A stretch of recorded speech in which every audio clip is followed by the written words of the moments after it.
One, two, three.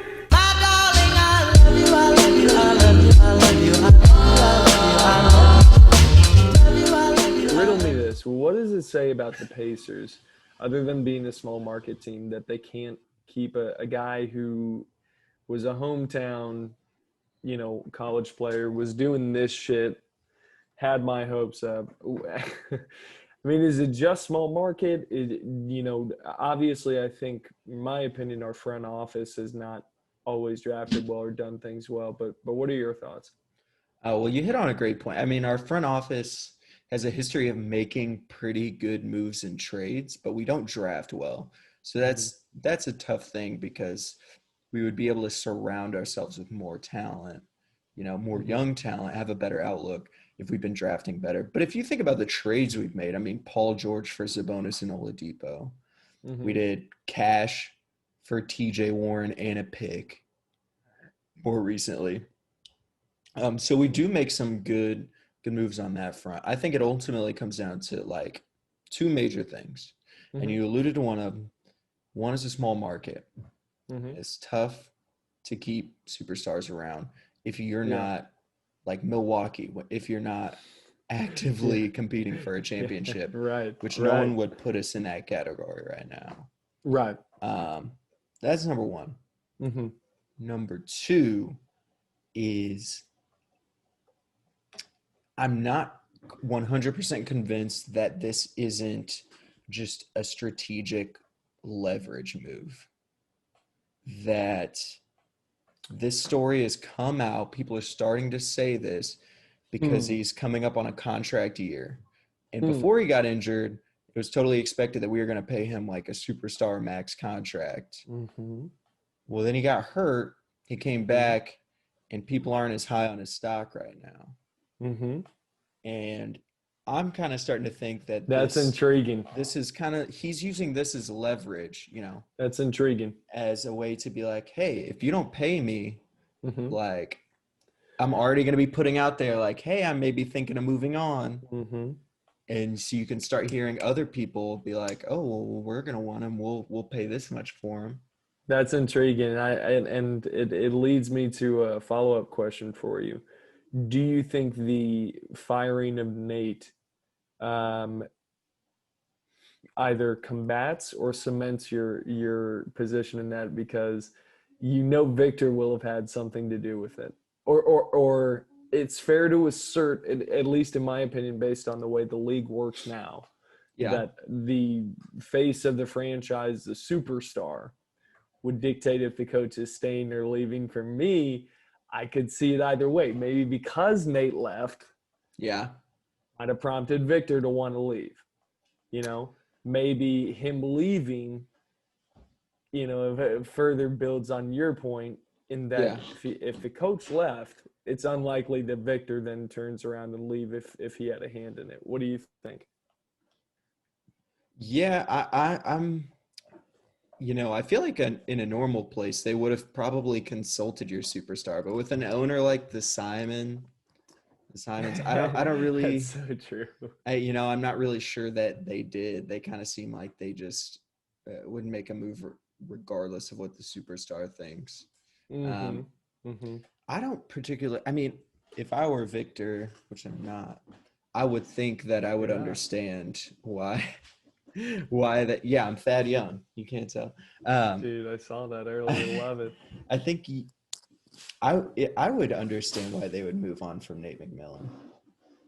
And I mean, Why? did you get the sense? The first I ever heard of this rumor was actually before um, Nate was even fired. It was actually Before before Miami. huh? Before Miami was my recollection, at least, Yeah, because one of the rumors was Miami. yeah. Hmm. I remember RJ saying specifically that he did not have sources, but he was on the jump or on Get Up, and he was saying that RJ. Richard Jefferson, Okay. and he was Perfect. saying that Idiot. he thinks that, or he's heard like whispers that Hmm. Victor Oladipo wants out of Indiana. That was back before the restart of the bubble. Okay. Okay. So, but again, those were unsubstantiated. Uh-huh. So who knows if Right. he was actually thinking about it? Well, right. I Nobody's mean, gonna know. Even these current ones yeah. were all from an article in The Athletic that was mostly about the Celtics. And then there Hmm. was a little nugget in there at the end that was like, and according to sources, Victor Oladipo might be thinking of leaving Indiana. Hmm. Hmm. Um, it's hard to pinpoint it, Hmm. but Yeah. is It, that what it you're it's thinking is that Nate was kind of a breaking point? you know, it almost for me is kind of like Doc's firing, and not to get off on a tangent on that, but they're similar in a way in the sense that I thought Nate did a good enough job and exceeded expectations enough that if you do fire him, to what end? You know, it's the same thing that I thought with Doc. Is there a candidate that you have in mind? Is there, a coach with the direction that you're looking to move the team? Because ultimately, was our team disappointing this year? Maybe. I mean, Miami's in the finals, so you can't It say they got doesn't look so bounced bad by now. like a That's a bad good team. point. Yeah, that's a really good point. And beyond that, I think Nate did a great job coaching this team because they had all sorts of lineup issues, injury issues. So yeah, again, it comes back to me. What direction are the owners, coaches, players looking to move in? So, Yeah, it and we'll see. definitely, you know, at least in some part hangs on who they're going to think about replacing him with. Mm-hmm. Mm-hmm. Um, so that's going to have a huge bearing on where this team goes. Right. I do think we're just so quick to be hurt now as a fan base, which is a little annoying because we've been Well, spurned so many times. yeah, we do have a little Like, bit of a right to do it. But look, hey man, I really do believe this could be the opportunity for us yeah, to make a big, like, dare I say, title contention move. And and one thing that people haven't talked about, okay, that I would strongly like to see them talk about or consider them talking about in terms of a trading partner, and it would be kind of poetic and interesting. I don't know how they pull it off, but they have the assets to, is Oklahoma City. And I know yeah, that sounds because silly. I know you you got some. think, yeah, I know you'd think, oh, why go from one small market to another? Well, Okay. and that's where he came from. I know. I know, which is why it'd be kind of have poetic irony. But the thing is that just from an asset standpoint, okay, they have picks. They have young players in Shea Gilgis, and to pair Oladipo with Chris Paul, maybe takes them from a pretty good team in the West to, almost to that next level if Oladipo can produce again. A backcourt of Oladipo and Chris Paul, you keep Steven Adams, you keep Gallinari. You know what I mean? Maybe they can Hmm. find a way to do it. Well, Now, there's I the think that's yeah, more of us screwing Oladipo because I think he wants to go to a big market, but I'm just saying who knows. yeah. What do you think? Where do you think he'll end up if you had to, and it doesn't have to be like one place, a couple of teams. Where do I think he'll end up? This is gonna be a hot take. I don't think he's going anywhere. I mean, I kind of alluded to it, but I think this is genuinely like a contract move. I think that he Hmm. thinks that we're not going to give him the max, and so he's leaking it or other people are sensing that and leaking it, and he's not refuting it based on wanting to apply pressure to our front office. Well, But but I if he honestly think stays, I'm sorry. Go ahead. Go ahead. because I mean, trading him right now, we're nobody's going to want to give up very much for him based on the way he played in the playoffs It's true. and the way he played in the regular season, It's and true. considering almost nobody's ever come back from this injury and gotten back to 100% before. Mm-hmm. Mm-hmm. So I kind of feel like his value right now is tanked. It So I don't it think we're going to has. move him in the offseason Yeah. specifically because of that, because I think Yeah. any GM with the right mind would be like, his value is probably pretty low right now. Mm-hmm. Mm-hmm. Um, and then we're going to get into the season. Pacers are going to be a middling playoff team at least, like we are every year, probably. And that's why we need to do more, man.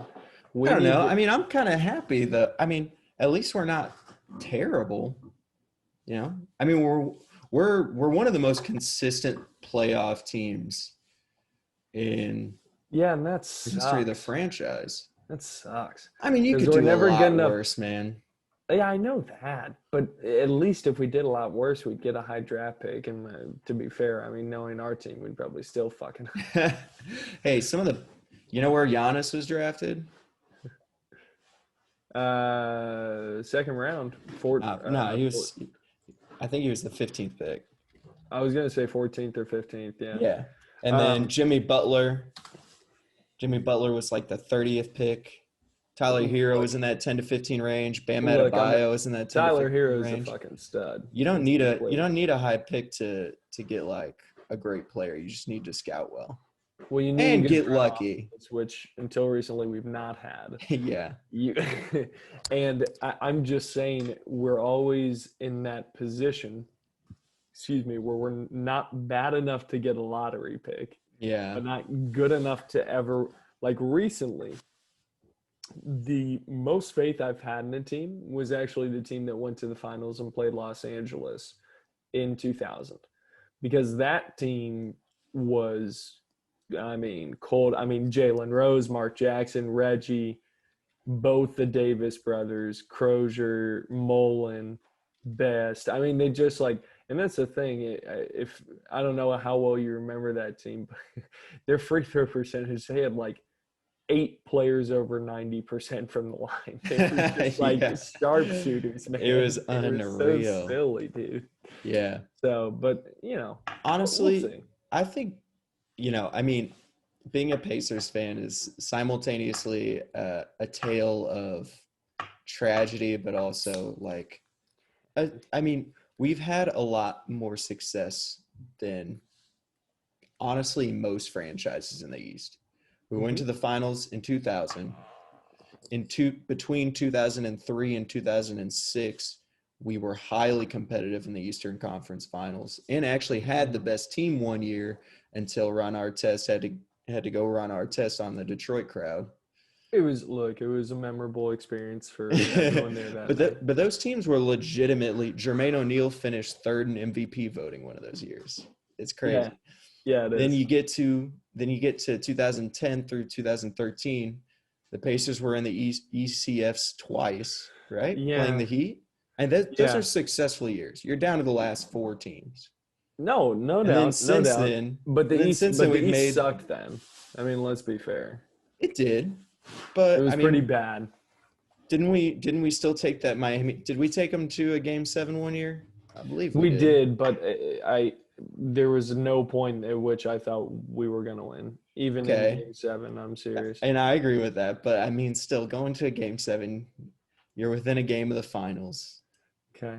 That would be considered a successful year, would it not? Oh, it definitely would. It definitely would. But the thing is that it's the makeup of that year we overachieved. It's the makeup of our teams is why we're never a championship team. Which honestly is why I think this offseason we should just blow it up. And hear me out. Holy shit. I think we should trade Vic. I don't mind if he wants to get traded. I wouldn't mind us actually trading him.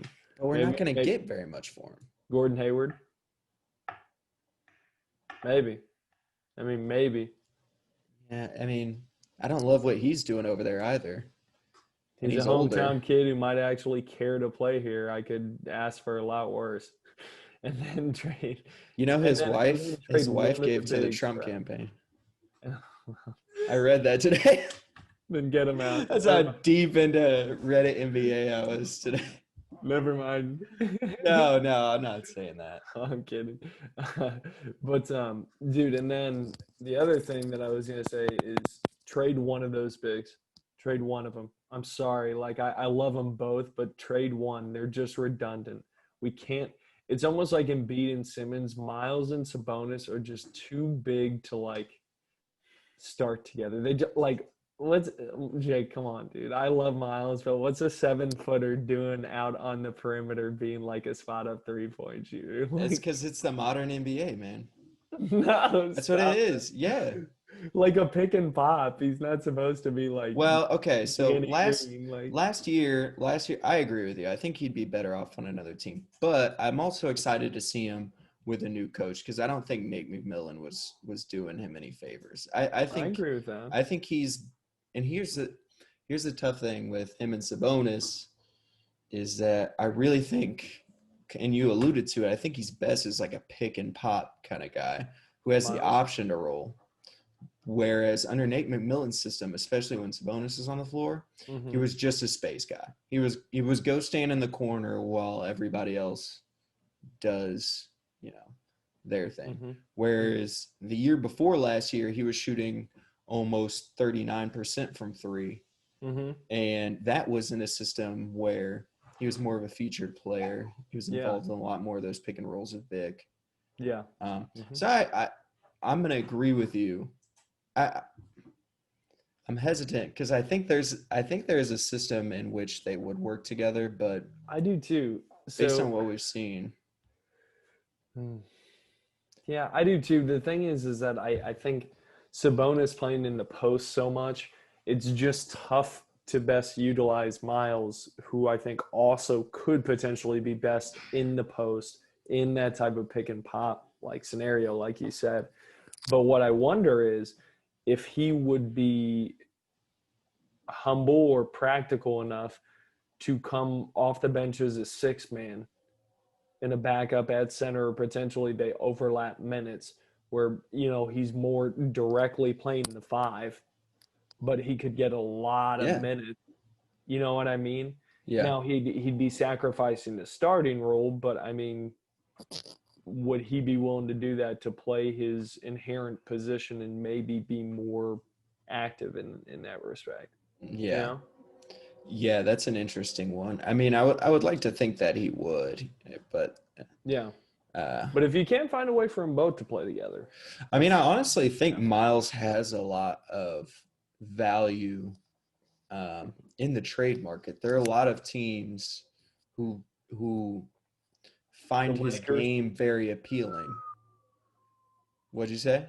The Lakers. Yeah. Good Lord. I mean, can you imagine if they hit, instead of JaVale or Dwight, they had just a play rim Miles, protector of the quality of Miles and a 3 pick and pop to play with LeBron and the quality of Miles. Yeah, it would definitely work there. That's the thing with his game. He fits on a lot of teams because he's not like a ball dominant post game big, which is kind of the style that the league is moving away from. Like, right. Yeah, which is why he could work with us, and they are on long contracts. So who knows, man? Hopefully we get him healthy. But at the very least, man, if it's leverage like you think it is, fine. If not, trade Vic and get something for him, and swing for the fences, man. Yeah. Shit. I trade him for Bradley Beal. What'd you say? I said trade him for Bradley Beal. Oh, absolutely. We would take that. They wouldn't do it. Hell no. They'd be like, throw in like 3 first-round picks. Like, we don't. I want Beal. Have you seen him? Dude. Yeah, but I don't know how we. Yeah. No, I don't either. We'll see, man. We'll see. Serious all day. But dude, talk to me about and I'll let you intro it, have the first crack at it. Talk to me about the finals, man. Game starts here in about an hour and a half. I know, right? What are your initial impressions, and what do you expect to see tonight? Initial impressions are just the super contrast in the way we think about these two teams. And that's what makes it such a compelling finals. And I wish that it wasn't the bubble, so it would be Miami versus LA with the fans in there, because I just think that's the one thing missing. But as far as storylines, you can't get much better than this with LeBron's basically college years team, his little vacation Yep. squad. Yep. Pat Riley was pretty, felt really disrespected when LeBron left, Mm-hmm. and he decided to build up a team. And this team is all about like teamwork and culture and Mm-hmm. young guys playing together. Mm-hmm. Whereas the Lakers are the big two. You got LeBron James, you got AD. You got a bunch of people playing pretty well around them. And that's going to be something in the series. See who that third guy is who can step up. We've talked about that before, but it's definitely those two contrasting styles. It's the Heat culture teamwork game versus having the two best players on the floor, which LA is going to have. Mm-hmm. And my initial impressions are that Bam is going to have a big game tonight, Mm-hmm. and Hero is going to have a big game tonight. I think Mm-hmm. I'm fine with Jimmy being the third best player on this team for them to win. I really think Third that, best player on this team. yeah, on his team. I think That's fair. that they're gonna need Jimmy to do the dirty work Mm-hmm. and not have to carry the offensive load because he's Mhm. gonna be doing a lot of defense on LeBron. That's fair. And Tyler Hero is gonna be matched up with who for most of the series? Probably Rondo. Mm-hmm. Yeah. Mm-hmm. And Bam's probably gonna be guarding Anthony Davis. Correct. And Jimmy Butler will be guarding LeBron. That's right. Yeah. Those matchups are going to be crazy. For LA, it's They going to are. be who's that third guy? Who's going to Sure. step up and give them the points? Is KCP going to continue hitting threes at the clip that he is? Rondo's had a couple playoff moments that playoff Rondo can have. Is he going to bring it in the finals? I don't think that dude is scared of any situation. Mm-hmm. Yeah, so it'll be Yeah. it's going to be so good. Yeah. No, I really am agree. excited. What are your thoughts going into this? I think you brought up a lot of good points. I think that, obviously you look at the big two, like you said, the Twin Towers being AD and LeBron, and it's theirs to lose. I don't say that with disrespect to the Heat. Again, the Heat are the team that I have backed for a long time. I think they're great. I think their strength comes from their cohesiveness as a team, and the mentality that Pat Riley, that Spoelstra, and that culture, really thrives on with, Jimmy Butler and Dragic, Bam. They're a scrappy team. They're an organized team. They defend well. And in that respect, I think it could be a very, kind of in the mud, gritty series. There could be some very kind of sloppy, or, not sloppy offense, but difficult offensive games for teams and players because of how good these teams are at, flying around the court and helping and switching and zones. And I was going to say, Jake, I think the most interesting storyline for me is you remember before I had said before the conference finals started that I thought it would be the Heat and the Lakers who would advance, and then it'd be Lakers in 7 in the finals. But I said what was interesting is that both storylines, whoever comes out of the East, being Boston versus LA, would be a classic between, those two storied franchises. And then Miami versus LA is obviously where LeBron made a name for himself and had that relationship with that organization. And I read a terrific piece today about, kind of the relationship of Pat Riley and,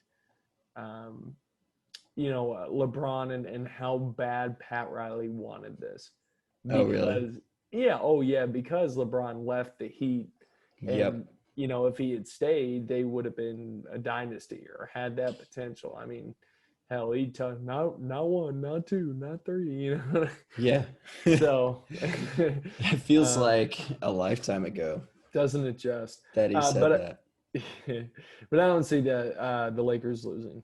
LeBron's No. just too good. Davis is just too good.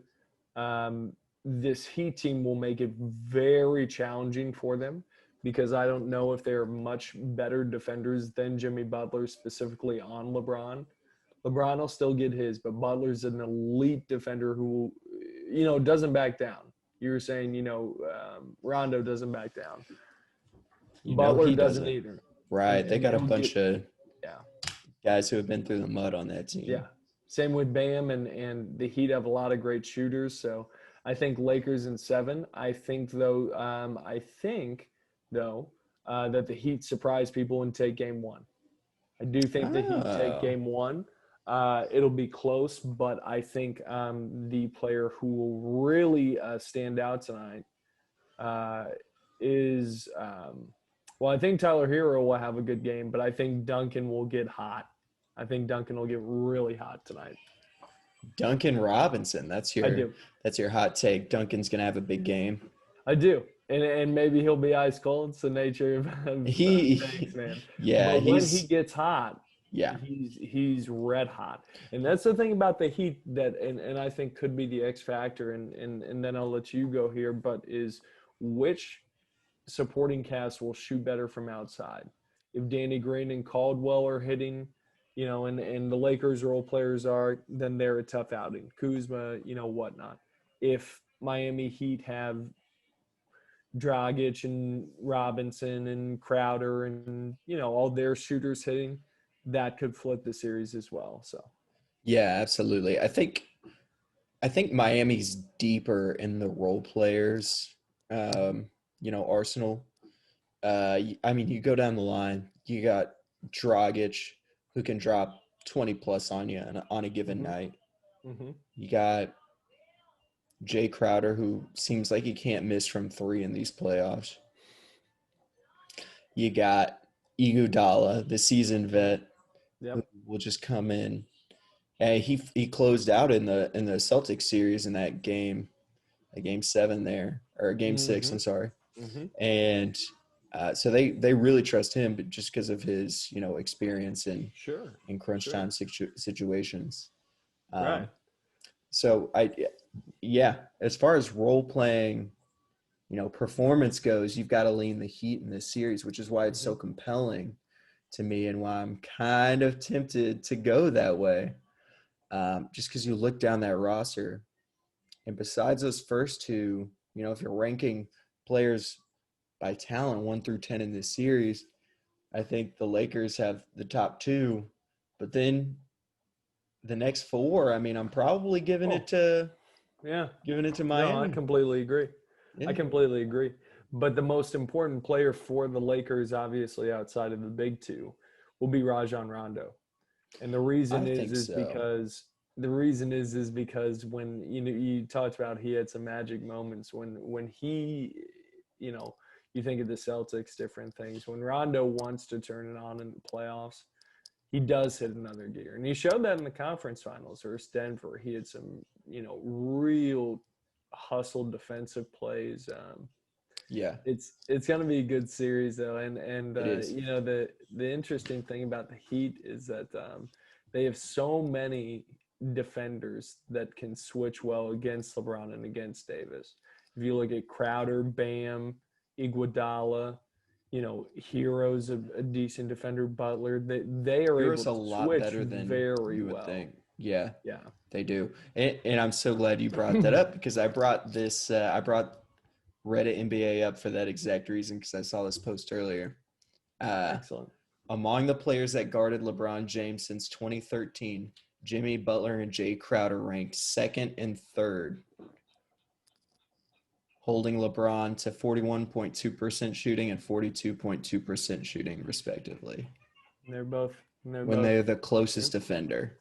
So that's interesting. And I know defensive statistics can be like skewed and just kind of random sometimes, but when you can combine that with the eye test and knowing that both those guys are actually decent defenders, I do think very good defenders. Maybe from age at this point, right? Yeah. but that only applies to Iguodala And remember, Iguodala, I think obviously he made some clutch buckets, but largely won that NBA Finals MVP because of how well he defended LeBron. Yep. And that was like his prominent role throughout the series. When he was with the Warriors. So it's going to be interesting. I think it'll go 7, but ultimately for me, it's LeBron. Every finals going in, I always can easily come up with the Warriors. It was easy to come up with reasons as to why he might lose. Yeah. But I mean, yeah. You look at the team he's playing, you're That's like, right. no, this is probably gonna go against him. But with this squad, man, like being AD and also he does have some good role players. But who am I kidding? It is AD. He's never had a superstar that good that he's played with, and maybe Dwayne Wade, I would say. Okay. Maybe Dwayne Yeah. Wade. Maybe Dwayne Wade. I mean, it depends on he how played with Anthony Dwayne. Dick. He played Go with ahead. Dwayne Wade. I was just going to say towards not in D Wade's prime. That's D-Wade, fair. It was the tail end of his prime. He's still pretty great, but you're Oh absolutely yeah, right. but it was Yeah, the yeah. tail end of his prime, which I mean still is better than the majority of the league's peak of their prime. Okay, but so are you saying this begs an interesting question? Okay. I don't want to go too far down this rabbit hole, but if we could just on a Sure. surface level Touch on it. assessment, you got D Wade and you got Anthony Davis. Mhm. You can take either of them at their prime. Who do you got? Dwayne Wade. You're taking Dwayne Wade? Dwayne Wade because I have not yet seen what Anthony Davis can be. Yeah. We're not sure yet because he's still got No. got it ahead of him. I'm just But saying purely- Prime is taking with Shaq, he's carrying you to an NBA Finals. Well, look, I mean, let's think about this, right? Anthony Davis is a top 5 player in the league. I think that's fair to say. And we're talking about he's not in his prime yet. Yeah, it's a good point. I mean, he may be in his prime. Just age-wise, he's could still get better though. I don't think he's in his prime. You don't think this isn't final form? I mean, yeah. Well, look, I mean, again, I didn't for Dwayne Wade, I have mad love for Dwayne Wade, and I think so Anthony Davis is 27. I think if he stays healthy, it's possible he might get better. Yeah, no, it really is. That's a good point. But look, man, all due respect to Dwayne Wade, he's one of my favorite players. But just Same. I would take AD over Kyrie Irving, and again, not talent. Although I know but I'm talking about just all around impact on the game. Yeah. Anthony Davis gets rebounds, he gets blocks, he gets. So with LeBron having that, it takes a huge weight off his shoulders that at the end of the day, I think would be too much for Miami. Yeah. Because I if feel both you. of those players can produce, then Miami's in trouble. They're just too good. Yeah. So Really with are. that in mind, with all that assessment and analysis, if you wouldn't mind, let's do your pick for the series and your pick for Finals MVP. Okay. And then maybe your kind of like secret biggest difference maker. Okay. Lakers in 7. LeBron James will be the Finals MVP. LeBron James. LeBron James. And the biggest difference maker, I think, in the series. LeBron James.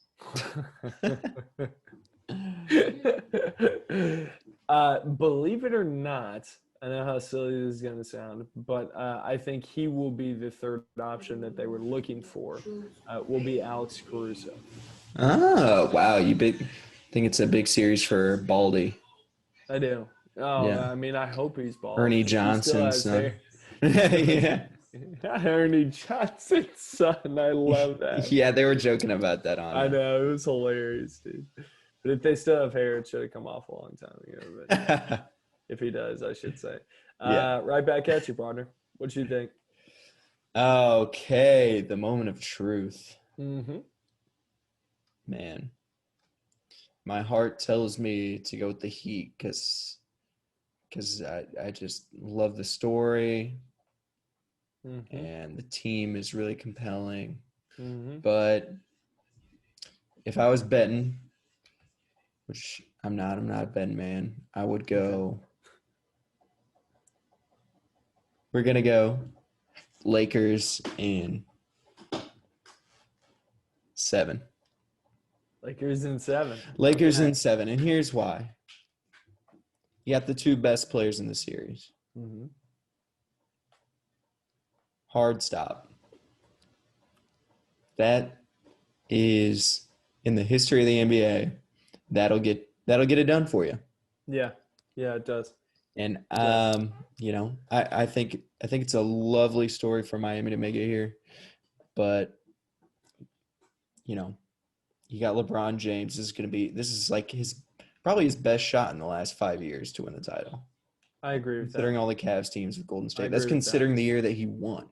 I agree with that. Probably had no business winning that series. I agree with that. All things. This could be another in hindsight. Mavericks team in terms of the Heat, though. Exactly. That's very true. But you would have liked the Heat's odds in that series before it played out like it did as well. Yeah. So yeah, Lakers in 7. I'm taking it to 7 out of respect for Miami and the young boys, and I think they have a bright future. I wouldn't be surprised to see them near the top of the East next year. But Finals MVP, I'm gonna go Anthony Davis. Mm-hmm. Why not? I could see that. It's a man's time. You just said he was 27. It's his time to take his stamp on the league, and I could see that. yeah, and especially, I mean, he's gonna have Bam guarding him. That's gonna be difficult. It'll be tough. It'll be a good defensive series. Great defensive series. It is, yeah. Yeah. We'll go with Anthony Davis there at Finals MVP. Surprise player. Yeah, and I'm gonna say the secret difference maker is going to be whether is going to be whether juicer. Yeah, Michael's secret stuff. Secret stuff. Yeah, it's special stuff. I can't remember. I feel so embarrassed. We got to do our research before we get on here. We really do. But go ahead. It's going to be whether Miami brings back that zone defense that they've been playing in the last few rounds. Because I don't think you can do that. Number one, I don't think you can do that against a mind like LeBron James. Mm-hmm. He's too organized. He's seen too many NBA battles. Too many. If you go into a zone, which there's basically a formula to beat the zone. It's out there. It's open. Yeah. And the only reason it's effective is because it's kind of like it just keeps you on your toes. You're not exactly expecting it. But I think you try and play that against LeBron James, he's going to cook you. And number two, the inside of the paint under that zone is going to be wide open if they go to that zone. Mm-hmm. And players like Anthony Davis, especially if they go two bigs deep, if they go Anthony and JaVale, and with LeBron's mid-range game, I mean, that's a recipe for disaster. Yeah. Honestly, if you can make the Lakers shoot, I think you have a better chance. Yeah. So I'd be surprised if they do go zone, but if they do, that's my little Michael secret special stuff. Excellent. Is that. And then we can Allie, who are you taking? What was your pick again? Heat in 7. There you go. You heard it here first. You heard it here first. Heat in 7. Heat in 7. There we go. Yeah. Hell yeah. Well, dude, I can't wait to watch the game, and it's gonna be. I think it'll be a great series. Can't wait. It's gonna be an excellent series. Bart Scott, can't wait. New York Jets finest. Oh yeah, and hopefully your finger heals up, man. Thanks, man. I think the joy of watching the finals is gonna speed up the healing process. I think you will too. Yeah, no doubt about it. I would bet. Well, all right, man. Another one thanks. in the books, and course. next one, hopefully, we can come out with some new segments and all that good jazz. Yeah, we'll get back to it soon since the finals are on. and For sure. everything. For But, sure, brother. Always a pleasure. Take it easy, Always a Chris. pleasure. All right, see you, buddy. See you, bud.